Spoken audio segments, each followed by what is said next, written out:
this is a Nissan Leaf, and it's a 100% electric vehicle. And Ephisec builds the DC fast charger for the Leaf.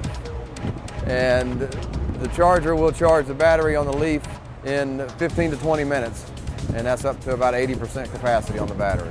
Currently, there's 2 cars on the market that will accept the fast charge, and that's the Nissan Leaf and the Mitsubishi i-MiEV. So there's 2 right now, hopefully more coming next year.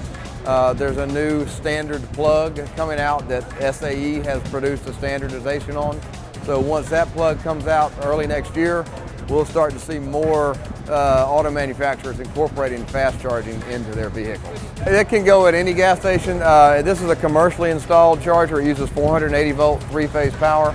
So right now they're installed at Whole Foods, Walgreens, tollway plazas in and around Chicago on their toll roads, parking decks for shopping malls and universities, cell phone waiting lot at Chicago Midway Airport.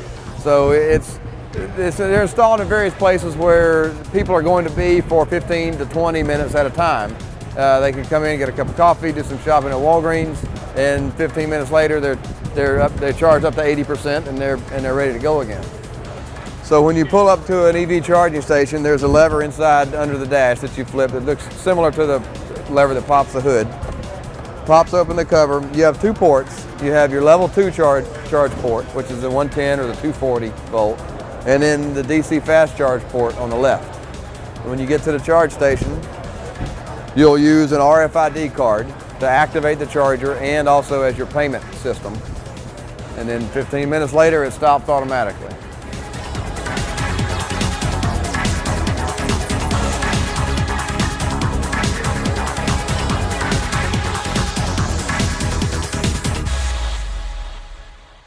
This Dodge Charger runs on we call bi-fuel. You can run on either propane gas or gasoline.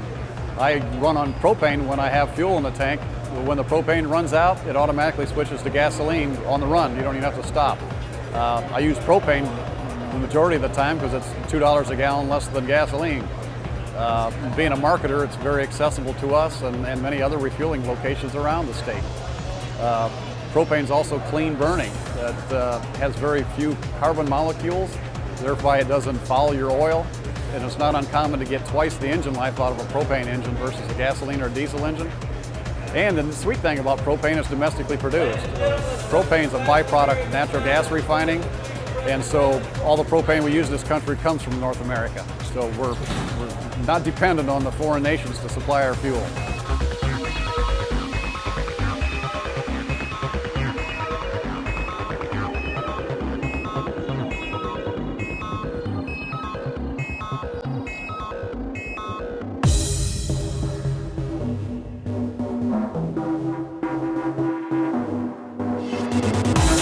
Vehicle here, this is a Ford F-150.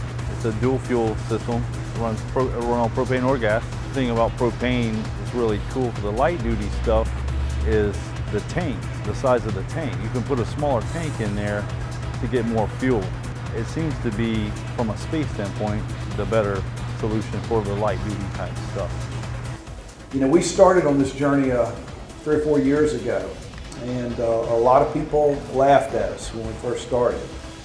And I can even remember sitting down in front of the editorial board of the Tallahassee Democrat and talking to them about that my vision, our vision, was that we wanted to transition our fleet into compressed natural gas, and that we believed it was the fuel of the future.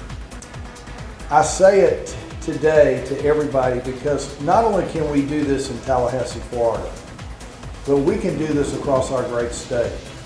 We can connect Floridians throughout this state with compressed natural gas, an alternative fuel that we know it's cleaner, it's safer, it's good for the environment, and most important, it's American made.